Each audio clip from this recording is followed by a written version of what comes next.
সবাই কেমন আছো? আশা করি ভালো আছো। আজকের এই ক্লাসে তোমরা সামারি কীভাবে শর্টকাটে লিখতে হয় সেই টিপসগুলো তোমরা আজকে জানতে পারবে। ফার্স্ট অফ অল দেখো, তোমার কিন্তু একটা প্যাসেজ থাকবে। আমি আগেই বলছিলাম তোমাদের একটা প্যাসেজ থাকবে, এই প্যাসেজ থেকে তোমাকে কিন্তু সামারি লিখতে হবে। আর দেখো, তোমাদের ইন্ডিং কোশ্চেন থাকে, মেন আইডিয়া, সাপোর্টিং আইডিয়া, কিন্তু এগুলো বিভিন্ন রকম কোশ্চেন কিন্তু এই সামারি থেকে দেবে। দেখো, এখন তুমি কীভাবে এই সামারি শর্টকাটে লিখবে, এটা আমাদের আসবে ডি নাম্বারে 5 মার্ক। এখন এইটা তুমি কীভাবে শর্টকাটে তুলবে, প্রথম ফার্স্ট অফ অল দেখো, আমি সামারি লেখার কিছু নিয়ম দিয়েছি। দেখো, প্রথমে বলেছি কোনো প্রকার প্রবাদ বাক্য লেখা যাবে না, কোনো ব্যক্তি উক্তি সরাসরি দেওয়া যাবে না। দেওয়া যাবে কিন্তু কিন্তু মানে এক কথায় পরোক্ষ উক্তি লিখতে হবে তোমাকে। প্রয়োজনীয় কোনো কথা বাদ দেওয়া যাবে না, অপ্রয়োজনীয় কথা লেখা যাবে না। তাহলে সিম্পল সেন্টেন্সে লিখলে ভালো হবে, কম্পাউন্ড কমপ্লেক্স সেন্টেন্সে এটা কিন্তু লিখলেও চলবে। তোমরা সবসময় সিম্পল সেন্টেন্সে লিখবে। এবার দেখো, 4টে বা 5টা লাইন লিখে তোমার শেষ করতে হবে, মানে 4-5 লাইনের উপরে লেখা যাবে না। এটা কিন্তু মাথায় সেভ রাখবে। এবার সামারি দেখো তুমি কীভাবে মূল কাঠামোটা তুলবে, এইটা হচ্ছে আমার সামারি লেখার মূল টেকনিক।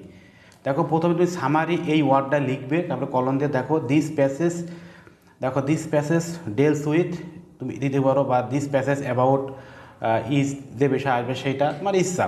আমি এখানে দিয়েছি দ্য প্যাসেজ ডেলস উইথ।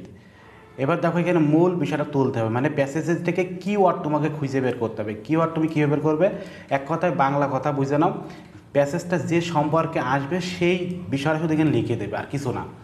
দেখো দেখো এই প্যাসেজটা কিন্তু প্যাট্রিয়টিজম সম্পর্কে, মানে দেশপ্রেমিক সম্পর্কে এই প্যাসেজটা কিন্তু দিয়েছে। দেখো, বারবার এখানে দেশপ্রেমিক সম্পর্কে আসতেছে। দেখো, মানে এই প্যাসেজটা মূলত দেশপ্রেমিক, প্যাট্রিয়টিজম সম্পর্কে। তার মানে কি, এই প্যাসেজটা আমাকে খুব ভালোভাবে পড়তে হবে, তাহলে তুমি ধরতে পারবা এই প্যাসেজের কি ওয়ার্ড কোনটে।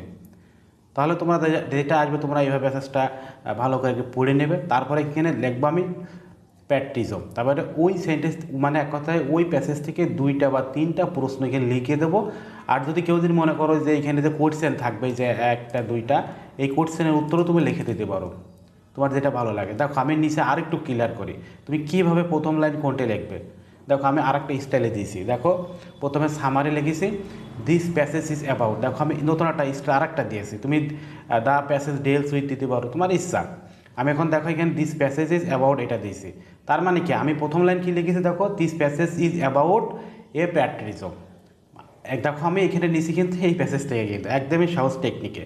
তাহলে তুমি এইভাবে অ্যান্সারটা সলভ করো, দেখো প্যাসেজের কোনো সমস্যা হবে না। তো মানে প্রথম যে লাইনটা তুমি লিখবে সেটা তুমি এই স্টাইলে শুরু করবে। এবার দেখো, দ্বিতীয় লাইনটা তুমি কি করবে, প্যাসেজের গুরুত্বপূর্ণ 3টি টপিকস খুঁজে বের করে 3টা খাতায় লিখতে হবে। এবার দেখো এখানে কী লিখেছে, অ্যাট লাস্ট, মানে একদম শেষে তুমি কী করবে, যে সামারি আসুক না কেন তুমি এই লাইনটা লিখে দেবে, যে at last we can say that this passage gives us important information. তুমি এই লাইনটা সমস্ত একবার যে কোনো প্যাসেজ আসলে তুমি লিখে দেবে, আর প্যাসেজ থেকে 2-1টা লাইন তুমি এখানে লিখবে। দেখো, আমি কিন্তু 2-1টা লাইন তুলে দিয়েছি, আর কোন লাইনগুলো ওই প্যাসেজ সম্পর্কে যেটা রিলেটেড আসবে সেইগুলো। দেখো, আমি এখানে দিছি this passage is about a প্যাট্রিজম। এখানে দেখো দেশপ্রেম সম্পর্কে এখানে বলা হয়েছে। দেখো, অল অনারের এ ট্রু প্যাট্রিয়ট। দেখো, এখানে সবাই সত্যিকারে মানে দেশপ্রেমিককে ভালোবাসে বা দেশপ্রেমিক সবাই। দেখো টু দ্য, এখন দেখো বিষয়টা আসি একটু ক্লিয়ার করি। এই লাইনটা আমি কোথা থেকে নিয়েছি, দেখো দেখো এই যে এইটা আমি কোথা থেকে নিয়েছি, দেখো আমি এই প্যাসেজ থেকে কিন্তু হুবহুব কপি করেছি। তার মানে কি, এখান থেকে তুমি সরাসরি কোনো লাইন কিন্তু নেওয়া যাবে না, তুমি কিন্তু শর্টকাটও নিতে পারো। দেখো, একটা ট্রিক্স শেখাই, যদি তোমার মনে হয় এক কথায় প্রথম যে একটা লাইন থাকবে, সেন্টেন্স থাকবে, সরাসরি নেওয়া যাবে না, তুমি একটু ট্রিক্স খাটাবে। কেমন ট্রিক্স খাটাবে, দেখো এখানে যে প্রি পজিশন থাকবে না, এই প্রি পজিশনটা তুমি আগে লিখে দিতে পারো, যে by all a true patriotism is, দেখো অনারেটেড। দেখো এখানে, তাহলে আমি এখানে প্রিপোজিশন অংশ আগে লিখে পরে বাকি অংশ লিখে দিলে এটা টিক্স আমার কিন্তু হয়ে যাবে।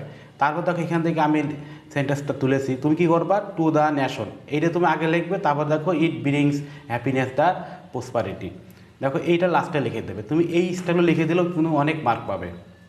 তাহলে বুঝতেই পারছো যে আমাদের এখানে কোন বিষয়খানে আমি দিয়েছি বা কোনটা কী করেছি সবগুলো তুমি বুঝতে পারছো। আমি দেখো ওই প্যাসেজ থেকে হুবহুব এইগুলো কপি করেছি, কিন্তু কিছু টিক্স দিয়ে কপি করেছি। তার মানে যে কোনো প্যাসেজ আসলেই তুমি কিন্তু ওখান থেকে 2-3 লাইন লিখে দিলে তোমার কিন্তু এই মার্কটা তুমি ফুল পেয়ে যাবে।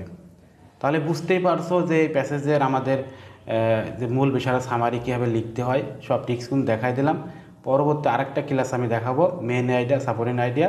তোমরা আমাদের ক্লাসটা ধরে ধরে দেখবে আর ফলো করতে থাকবে। আর যারা প্রাইভেট গ্রুপে আমাদের কোর্স করতে চাও অবশ্যই আমাদের কমেন্ট করবে, প্রাইভেট গ্রুপে তোমাদের কমেন্ট করে অ্যাড করে দেবো এবং প্লাস তুমি এই ক্লাসটার যে লেকচার শিটটা তুমি পেয়ে যাবে। সো আজকে এই পর্যন্ত রাখছি, সবাই ভালো থেকো, সুস্থ থেকো, আল্লাহ হাফেজ।